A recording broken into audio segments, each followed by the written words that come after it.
नमस्कार, good morning. सगळ्या विद्यार्थी मित्रांचं स्वागत आहे आपल्या speaker Marathi SSC and railway exam या यूट्यूब चॅनलवर. मी नीता फुले पानसरे तुमचं पुन्हा एकदा मनपूर्वक स्वागत करते. तर आज आपण न्यू चॅप्टर, न्यू टॉपिक घेऊन आलेलो आहोत, की ज्याच्यावरती तुम्हाला प्रत्येक भरतीसाठी प्रश्न विचारले जाणार आहे. यामध्ये आजचा टॉपिक असा असणार आहे, की तुम्ही कुठलाही पेपर द्या, कुठलीही एक्झाम द्या, म्हणजे तुम्ही कशातही गेले आणि ज्याच्यामध्ये तुम्हाला सामान्य विज्ञान असेल, तर त्यामध्ये तुम्हाला प्रश्न विचारले जातील असा टॉपिक मी आज घेऊन आलेली आहे. उत्क्रांती म्हणजे इव्हॉल्युशन. ठीक आहे. तर मानवाची उत्क्रांती कशी झालेली आहे, त्याचे टप्पे काय आहे, ते सर्व आपण या टॉपिकमध्ये शिकणार आहोत, पण पार्ट्स करून. तुम्हाला माहिती आहे की आपण कंटिन्यू जर एक पूर्ण चॅप्टर किंवा टॉपिक घ्यायचा प्रयत्न केला तर 1-2 तास तर आपल्याला असेच लागतील. म्हणून आपण त्याचे काय करणार आहोत, पार्ट्स करणार आहोत, 2 भागात त्याला विभागणार आहोत. ठीक आहे. मग उत्क्रांतीचा जो सिद्धांत आहे हा कोणी मांडला, त्याच्यानंतर काही थेअरी झाल्या, जसं स्पेशल क्रिएशन थेअरी, कॉस्मॉसिस थेअरी. तर मग ह्या थेअरीज काय होत्या हे सर्व आपण ह्या चॅप्टर मधून आज शिकणार आहोत. तर आज मोस्टली आपण काय बघणार आहोत की थेअरी. ठीक आहे. या उत्क्रांती मागच्या थेअरीज काय होत्या, की कोणाला काय वाटत होतं, एखाद्या सायंटिस्टला वाटत होतं की मनुष्य कुठून आलेला आहे, दुसऱ्याला वाटलं होतं दुसऱ्या ग्रहातून आलेला आहे. सो आणि एक सायंटिस्ट होते ज्यांनी म्हटलं की देवी शक्तीने आपण निर्माण झालेलो आहोत. तर ह्या अशा विविध थेअरी आहेत. त्या थेअरींवरती तुम्हाला सेंट्रल लेवलला प्रश्न विचारले जाण्याची शक्यता आहे. संभाव्य लेक्चर आणि नॉलेजेबल लेक्चर आज तुमच्यासाठी मी घेऊन आलेली आहे. म्हणून व्हिडिओला शेवटपर्यंत बघायचा आहे आणि व्हिडिओला जास्तीत जास्त शेअर आणि लाईक सुद्धा करायचं आहे. ठीक आहे. मग आता बघा उत्क्रांती म्हणजे काय, तर बघा तुम्हाला जसं उत्क्रांतीचे टप्पे दिसत आहे, बरोबर. हे काय दिसत आहे तुम्हाला, उत्क्रांतीचे टप्पे दिसत आहे. तर मानवाची उत्क्रांती पण ह्या टप्प्यांनी अशा फॉर्म मध्येच झालेली आहे, बरोबर. तर बघा पहिले बघा, आता आपण बघणार आहोत प्रस्तावना. प्रस्तावना म्हणजे काय, की बघा सजीवांमध्ये टप्प्याटप्प्याने व कालानुरूप होणाऱ्या बदलाला जास्त करून फायदेशीर बदल, असं नाहीये की नुकसान झालंय तर बदल, पण तो चांगला, मग त्याला आपण इव्हॉल्युशन किंवा उत्क्रांती म्हणतो. ठीक आहे. नंतर बघा, नंतर तुम्हाला दिलेलं आहे इथे डेफिनेशन, इथे ही डेफिनेशन दिलेली आहे. उत्क्रांती म्हणजे हळूवार बदल होय.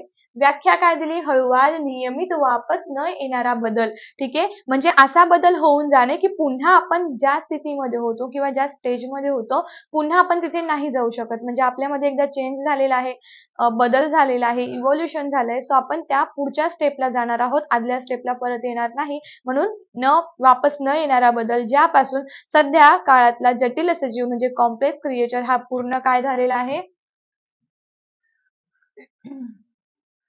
जटिल सजीव, कॉम्प्लेक्स काय बोलले ते क्रिएचर. ठीक आहे. काय सांगितलंय, कॉम्प्लेक्स क्रिएचर हा पूर्ण काळात अस्तित्वात आलेल्या साध्या सजीवांपासून रूपांतरित झाला असावा.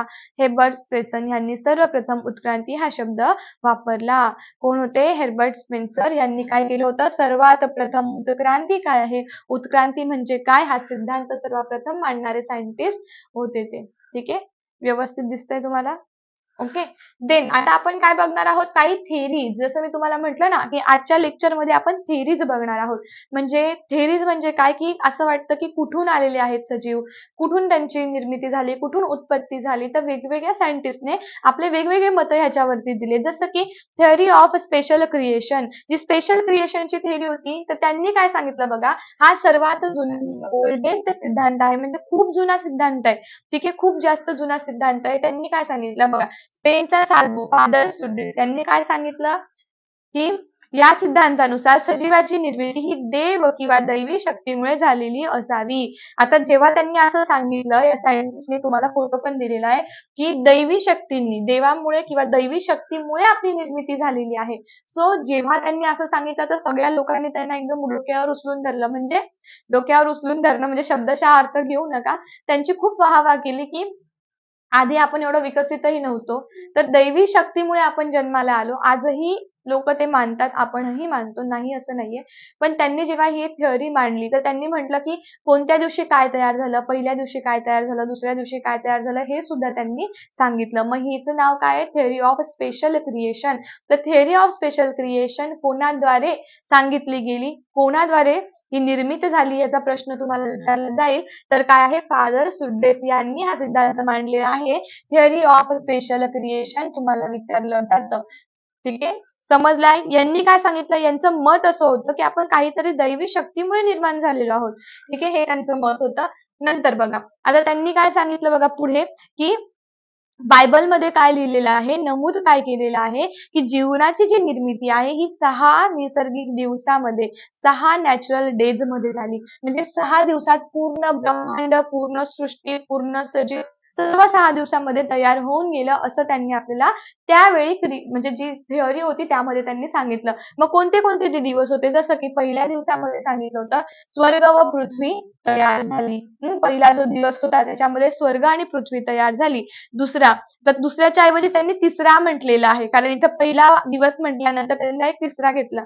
पहिला आणि दुसरा इथे तुम्ही कन्सिडर करू शकता. तुम्हाला आपल्या जे टेक्स्ट बोर्ड आहे, ठीक आहे, त्यामध्ये असंच दिलेलं आहे. तिसऱ्या दिवशी झाडे तयार झाली डायरेक्ट. डायरेक्ट झाडे तयार झाली आणि नंतर 5व्या दिवशी मासे तयार झाले, बेडूक तयार झाले. म्हणजे एकपेशीय, द्विपेशीय, बहुपेशीय, युकॅरियोट, प्रोकॅरियोट काही घेणं-देणं नाही. डायरेक्टच बेडूक तयार झाले. कधी? मासे व बेडूक तयार झाले 5व्या दिवशी आणि 6व्या दिवशी डायरेक्ट माणूस तयार झालेला आहे. काही उत्क्रांती-बित्क्रांती त्याची झाली नाही. डायरेक्ट तो तयार झाला. असं त्यांनी कोणत्या थिअरीमध्ये सांगितलं? तर थिअरी ऑफ स्पेशल क्रिएशन्स.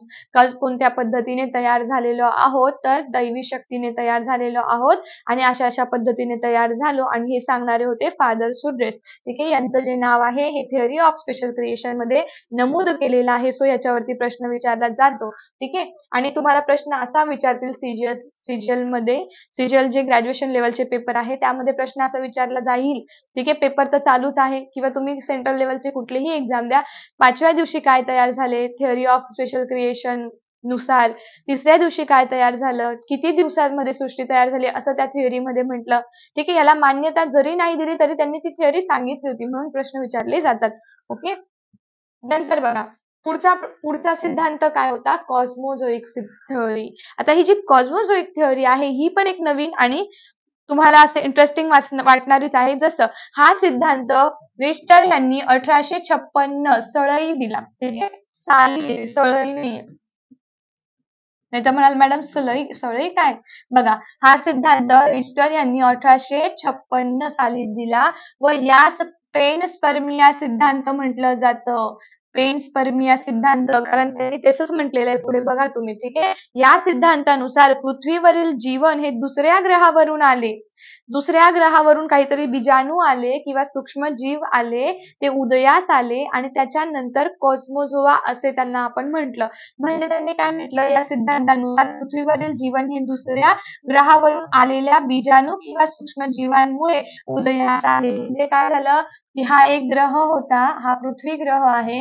मग तिथून कुठले तरी जीवाणू विषाणू कसे माहित नाही, पण ते पृथ्वीवर आले असं यांना म्हणायचं होतं. पण कसे तरी ते आले असतील आणि त्याच्यापासून म्हणजे ते सूक्ष्म जीव होते, मग त्यांच्यामध्ये उत्क्रांती झाली असेल, इव्हॉल्युशन झालं असेल आणि त्यापासून पूर्ण आपण तयार झालो, म्हणून ज्यांना त्यांनी कॉस्मोझोआ म्हटलं. काय म्हटलं? कॉस्मोझोआ असे म्हटलं. मग ही कॉस्मोझोइक थिअरी आहे. तुम्हाला स्पेशल क्रिएशन थिअरी विचारली जाते. ठीक आहे, ही इतकी विचारण्यात जाणार नाही पण ती विचारली जाते. ठीक आहे, समजलं? नंतर थिअरी ऑफ स्पॉन्टेनियस जनरेशन किंवा थिअरी ऑफ काय सांगितलंय, अबायोजेनेसिस. अबायोजेनेसिस थिअरीलाही 100% तुम्हाला विचारलं जातं. Theory of abiogenesis. आता तुम्हाला हे येतं, तुम्ही सायन्स मध्ये असाल ना, प्रत्येक ठिकाणी विचारलं जाईल. ठीक आहे, जे सायन्सचे माझे स्टुडंट आहेत, ठीक आहे, सायन्सचे माझे स्टुडंट म्हणजे सायन्स माझा विषय आहे म्हणून तर सगळेच तर स्टुडंट असतातच आपले, पण जे 11th 12th झालेले आहेत किंवा जे करत आहेत आणि ज्यांच्यामध्ये सायन्स त्यांना आहे, तर त्यांना सुद्धा हे येईल. ठीक आहे, जे ग्रॅज्युएशन बीएससी वगैरे करत आहे त्यांना सुद्धा हे येईल. ठीक आहे, मग थिअरी ऑफ काय सांगितलेलं आहे, अबायोजेनेसिस. मग अबायोजेनेसिस मध्ये काय म्हटलं गेलं, याला थिअरी ऑफ अँटोबायोजेनेसिस असेही म्हणतात. काय म्हणतात? अँटोबायोजेनेसिस. का बरं म्हणतात? या थिअरीनुसार पृथ्वीवरील जीवसृष्टीची सुरुवात निर्जीव कणांपासून झाली. त्यांनी काय म्हटलं, अँटोबायोजेनेसिस किंवा अबायोजेनेसिस. अबायो म्हणजे काय, अ म्हणजे नाही आणि बायो म्हणजे जीवित. अबायो म्हणजे जिवंत नसलेला. ठीक आहे, समजत आहे? तुम्हाला जर एखादी गोष्ट समजत नसेल ना सायन्स मध्ये, तर नावाची फोड करायची. एकदम सोपी पद्धत आहे, सोपी मेथड आहे. नावाला फोडायचं आणि देन त्याचा अर्थ बघायचा. तर काय सांगितलं, अबायोजेनेसिसला अँटोबायोजेनेसिस असेही म्हणतात. या थिअरीनुसार त्यांनी म्हटलं की निर्जीव गोष्टीपासून जीवनाची सुरुवात झाली. या थिअरीचे कोणी सांगितलं बघा, अरिस्टॉटलनी समर्थन केले होते. अरिस्टॉटल कोण होते? प्राण्यांच्या वर्गीकरणातले सायंटिस्ट, प्राणी वर्गीकरण सर्वप्रथम करणारे कोण होते? अरिस्टॉटल होते. वनस्पती वर्गीकरण सर्वप्रथम करणारे कोण होते? थिओफ्रास्ट होते. बरोबर. मग या थिअरीचे अरिस्टॉटलने समर्थन केले. त्यांनी म्हटलं की बरोबर आहे, आपल्या जीवसृष्टीवरती कोणीतरी असं अजीव असेल, ठीक आहे, निर्जीव असेल, जसं की विषाणू आहे, व्हायरस, त्याच्याबद्दल आपल्याला काही जास्त माहिती नाहीये की तो खरंच जीवित आहे का, तो इनॅक्टिव्ह फॉर्म मध्ये असतो, त्याच्यानंतर त्याच्यासारखे भरपूर क्लोन तयार करतो, नंतर ऍक्टिव्ह होतो आणि मग आपल्या बॉडीवर किंवा कुठल्याही गोष्टीवर तो अटॅक करतो, म्हणजे तो जिवंत नाहीये. तसंच म्हणजे जीवित आहे की मृत आहे हे आपल्याला समजत नाही. त्याच पद्धतीने यांनी सांगितलं की निर्जीव गोष्टींपासून काय झाली आहे, सुरुवात झालेली आहे. ठीक आहे. आणि अरिस्टॉटल यांनी काय केलं, या थिअरीला समर्थन दिलं. ठीक आहे. नंतर होतं थिअरी ऑफ बायोजेनेसिस मध्ये बघा, त्यांनी काय सांगितलं, म्हणजे बायोजेनेसिस म्हणजे ही अबायोजेनेसिस होती. मग बायोजेनेसिस थिअरी ऑफ आली बायोजेनेसिस. ठीक आहे.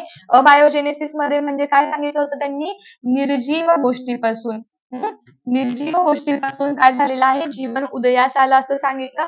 नंतर आली theory of biogenesis. Bio means living. ठीक आहे. लिव्हिंग ऑर्गॅनिझमला बायोजेनेसिस मध्ये टाकलं जातं. बायो म्हणजे काय झालं, लिव्हिंग झालं. मग बघा काय सांगितलं इथे, फ्रेस्को रेड्डी, नंतर स्पेनल नान्झी आणि लुईस पाश्चर. फ्रान्सिको रेड्डी, स्पेल नान्झी आणि लुईस पाश्चर या तिघांनी अबायोजेनेसिस थिअरी चुकीची आहे ही सिद्ध केले व पृथ्वीवर प्रत्येक सजीव आहे पूर्वी असलेल्या सजीवांचाच भाग आहे असे गृहीत मानले. It is so important. तुम्हाला याच्यावरती प्रश्न येईल कोणत्याही एक्झाम मध्ये. ठीक आहे. सेंट्रल लेवलला तर 100% संभावना आहे, येईलच. बघा आता हे काय म्हटले की यांचं चुकीचं आहे. अबायोजेनेसिस जी थिअरी आहे तिला खोडून यांनी म्हटलं की असं नाही, थिअरी ऑफ बायोजेनेसिस आहे. पृथ्वीवर घडलेली, पृथ्वीवर असलेली प्रत्येक वस्तू आपल्या आधीच्या म्हणजे जीवित वस्तू, प्रत्येक जीवित गोष्ट, प्रत्येक जीवित सजीव, सूक्ष्मजीव जरी असला तरी तो आपल्या आधीच्या पेशीपासूनच निर्मित होऊ शकतो. ठीक आहे. हे विधान तुम्हाला लक्षात ठेवावं लागणार आहे. आपली निर्मिती कधी झाली, कारण आपले पूर्वज होते, पूर्वजांची निर्मिती झाली कारण त्यांचे पूर्वज होते. हे इव्हॉल्युशन कधी झालं आहे, कोणापासून झालं आहे, जीवित माणसापासून, जीवित सूक्ष्मजीवापासून झालं, डायरेक्ट मानव आलेले नाही. जसं की चौथीला का म्हणजे दुसरी तिसरीला काहीतरी आम्हाला होतं की आदिमानव पाण्यातून आले, आदिमानव पाण्यातून आले, तर खूप वर्षापर्यंत तेच होतं की आदिमानव पाण्यातून आले, पण तसं नाहीये. मानव डायरेक्ट पाण्यात कसा तयार होईल, म्हणून तिथे काय झालं होतं, एक पेशियांची निर्मिती झाली, नंतर ते बहुपेशियांमध्ये झाले, नंतर ते सरपटणारे झाले, है ना. मग ते पृथ्वी म्हणजे जे पाण्यात होते ते सरपटत जमिनीवर यायला लागले, म्हणजे रेप्टाइल्सचे फॉर्म, जे रेप्टाइल्स फॉर्म मध्ये ते पहिल्यांदा आले आणि अशा पद्धतीने उत्क्रांती झालेली आहे. म्हणजे प्रत्येक सजीव वस्तू जी आहे ती पूर्वीच्या सजीवपासून तयार झालेली आहे, हे यांनी गृहीत मांडले थिअरी ऑफ बायोजेनेसिस मध्ये. लक्षात येत आहे. नुसतं सेशनला बघायचं नाहीये, तर सेशनला लाईकही करत जा आणि लिंकला शेअर सुद्धा करत जा. एवढं एक आम्ही मेहनत घेत आहोत, तुमच्यासाठी टॉपिक घेऊन येत आहोत, तर तुमचंही काम आहे सेशन लाईकही करायचं आहे आणि शेअरही करायचं आहे. आता बघा रासायनिक उत्क्रांतीचा सिद्धांत किंवा आधुनिक उत्क्रांतीचा सिद्धांत कोणी दिला, ओपेरिन या बायोकेमिस्टने वरील थेअरी त्यांच्या पुस्तकात ओरिजिन ऑफ लाईफ दिलेली आहे. जी थेअरी आपण बघितली ना ती यांनी ओरिजिन ऑफ लाईफ, ओरिजिन काय सुरुवात झाली लाईफची कुठून, तर सजीवांपासून, असं त्यांनी त्यांच्या पुस्तकात सांगितलं. आणि याच प्रकारची थेअरी हेलने या शास्त्रज्ञाने मांडली, म्हणून या थेअरीला ओपेरिन अँड थेअरी असेही म्हणून ओळखले जाते. म्हणून तुम्हाला जेव्हा विचारलं जातं ना प्रश्न की एका नवीन पेशी तिच्याच पूर्वीच्या पेशीपासून तयार झाली आहे असा सिद्धांत कोणी मांडला, तर इथे ओपेरिन अँड हेल्डन दोघही शास्त्रज्ञाचे नाव येतात, लक्षात ठेवायचं आहे. यात ज्यामध्ये पृथ्वीवरील पहिला सजीव हा सततच्या होणाऱ्या रासायनिक अभिक्रियांमुळे काही संयुग एकत्र मिसळून तयार झाला असावा. बरोबर आहे. सजीव तयार झाला. शेवटी आपण पूर्वीपासून मग नेमका जो पहिले तयार झालाय, इव्हॉल्युशन ज्याचं झालंय तो कोण होता, तर मग त्याचं कारण काय आहे की जे सतत बदल घडत राहिले, रासायनिक बदल होत होते पृथ्वीवर, पृथ्वी तयार करताना, तयार होताना, जसं आपण बिग बँग थेअरी वगैरे बघतो, सतत ते बर्फाच्या गोळ्यामध्ये जमत होती, परत हटत होती, परत स्फोट होत होता, परत होत होती पृथ्वी तयार. मग ह्या बदलामुळे संयुगे एकत्र झाली असावी, हायड्रोजन ऑक्सिजन एकत्र झालं असेल, वॉटर तिथे तयार झालं असेल, त्याच्यापासून एखादा संयुग तयार होऊन सूक्ष्म जीव तयार झाला असेल, असं यांनी थेअरीमध्ये सांगितलं. ठीक आहे. ह्याचे टप्पे आपण बघणारच आहोत पुढच्या भागामध्ये तर बघा उत्क्रांतीचे सिद्धांत मांडण्यासाठी बऱ्याच शास्त्रज्ञांनी प्रयत्न केले. त्यातील काही महत्त्वाचे उदाहरण कोण होते? तर चार्ल्स डार्विन. तुम्हाला सर्वांना माहिती आहे चार्ल्स डार्विनने काय केलं? नैसर्गिक निवडीचं तत्व मांडलं. नैसर्गिक निवड. नैसर्गिक म्हणजे काय? नॅचरल सिलेक्शन म्हणजे निसर्ग स्वतः निवडतो. कशासाठी? तर त्याच्या तिथे टिकणाऱ्या जीवजंतूंना निसर्ग स्वतः निवडत असतो. हा झाला नैसर्गिक थेअरी म्हणजे जो आणि त्यांची जी एक अजून थेअरी आहे की जो मनुष्य जो कॅपेबल आहे तोच काय होऊ शकतो? टिकू शकतो. म्हणजे ही झाली नैसर्गिक थेअरी. जो तिथल्या वातावरणाशी जुळवून घ्यायला, तिथे तग धरून जिवंत राहायला तयार आहे आणि ज्याच्यामध्ये ती कॅपॅसिटी आहे तोच तोच पुढे त्याचं काय वाढवू शकतो? वंश वाढवू शकतो किंवा त्याचंच पुढे इव्हॉल्युशन होऊ शकतं. हे कोणी सांगितलं? आपले चार्ल्स डार्विन यांनी सांगितलं आणि यांना काय म्हटलं जातं? म्हणून उत्क्रांतीचे जनक म्हटलं जातं. काय म्हटलं जातं? उत्क्रांतीचे जनक असं चार्ल्स डार्विन यांना संबोधले जाते. बरोबर. नंतर होते लॅमार्कचा सिद्धांत. लॅमार्क यांनी सुद्धा उत्क्रांतीचा सिद्धांत मांडलेला आहे, जो तुम्हाला टेक्स्ट बोर्ड मध्ये सुद्धा दिलेला आहे. पण सर्वप्रथम तुम्हाला विचारला जातो की चार्ल्स डार्विनचा सिद्धांत कोणता आहे? तर चार्ल्स डार्विनच्या सिद्धांताचं नाव आहे नैसर्गिक निवडीचा सिद्धांत, जो त्यांनी कशामध्ये मांडून ठेवलेला आहे? द ओरिजिन ऑफ स्पेसिस ग्रंथामध्ये पुस्तकात मांडला. नंतर आहे ह्युगो उत्परिवर्तन. आता हे ह्युगो आहे यांनी काय केलं? म्युटेशन थेअरी मांडलेली आहे. म्युटेशन म्हणजे काय? तर या न्यूक्लिओटाइड मध्ये होणारा सडन म्युटेशन म्हटलं जातं. जसं की बघा हा तुमचा डीएनए आहे. त्यांनी म्युटेशन थेअरी मांडली. हा डीएनए कोणाचा आहे? हा डीएनए आहे पॅरेंट्सचा. कोणाचा आहे? पॅरेंट्सचा डीएनए आहे. त्या डीएनए वरती नायट्रोजन बेस आहे. ॲडेनिन, सायटोसिन, गुआनिन, थायमिन काय आहे? नायट्रोजन बेस कोणावरती आहे? डीएनए वरती आहे. त्याच्यानंतर जेव्हा हा डीएनए कुठे येणार? फिटस मध्ये येणार. ठीक आहे. त्या पॅरेंट्सच्या फिटस मध्ये जेव्हा डीएनए पुन्हा येणार तेव्हा काय होणार आहे? या डीएनएचं रूपांतर दुसऱ्या डीएनए मध्ये होणार. रूपांतर नाही होऊ शकत. इथला बघा हे न्यूक्लिओटाइड आहे. 3च्या गटाला न्यूक्लिओटाइड म्हणतो आपण. मग ॲडेनिन, सायटोसिन, ग्वानिन झालं. ठीक आहे. मग जेव्हा तो फिटसच्या म्हणजे त्यांच्या बाळाच्या डीएनए मध्ये येत असताना हा त्याची जागा चेंज करतो. म्हणजे इथे जर ॲडेनिन आहे तर इथे होणार guanine, thymine, cytosine, adenine, cytosine, guanine, thymine. म्हणजे काय झालं? पहिले 3 चेंज झाले. ते ॲडेनिन, सायटोसिन, ग्वानिनच्या ऐवजी ॲडेनिन, ग्वानिन अँड थायमिन झालेलं आहे. म्हणजे काय झालेलं आहे? म्युटेशन झालेलं आहे. ठीक आहे. बघा काय झालं? चेंज झाला म्हणजे काय झालं? म्युटेशन. याला काय म्हटलं जातं? म्युटेशन म्हटलं जातं.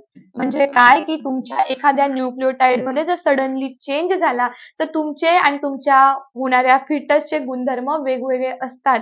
ठीक आहे. आपण खूप उंच आहोत. ठीक आहे. आपलं बाळ बुटकं निघालं किंवा आपण इतका कधीच अभ्यास केला नव्हता पण आपले जे बाळ आहेत नेक्स्ट जनरेशन खूप जास्त अभ्यासू निघाले. म्हणजे काही काही गोष्टींमध्ये म्युटेशन होऊन जातं म्हणजे सडनली एखाद्या न्यूक्लिओटाइडनी जर त्याची जागा चेंज झाली तर त्याला आपण म्युटेशन म्हणतो. ठीक आहे. तर ही जी थेअरी होती हे मांडणारे सायंटिस्ट होते आपले ह्युगो द म्युटेशन थेअरी. तर आय होप तुम्हाला खूप छान पद्धतीने आता आपलं हे जे लेक्चर आहे उत्क्रांतीचा भाग पहिला समजलं असणार आहे. ठीक आहे. काय आहे? उत्क्रांतीचा भाग पहिला हे होतं आज आपलं लेक्चर. त्याच्यानंतर दुसऱ्या भागामध्ये आपण बघणार आहोत की उत्क्रांतीचे टप्पे काय होते आणि उत्क्रांतीचे प्रकार काय होते. सेशन आवडलं असेल, लेक्चर आवडलं असेल तर नक्कीच लाईक करायचं आहे. सेशनच्या लिंकला जास्तीत जास्त शेअर करून घ्यायचं आहे. चॅनलवर नवीन असाल तर टिक्कर मराठी एसएससी आणि रेल्वे एक्झाम या चॅनलला सबस्क्राईब करायचं आहे. पुन्हा भेटूया न्यू टॉपिक सोबत. तोपर्यंत bye bye. Take care. Wish you all the best. जय हिंद. Thank you.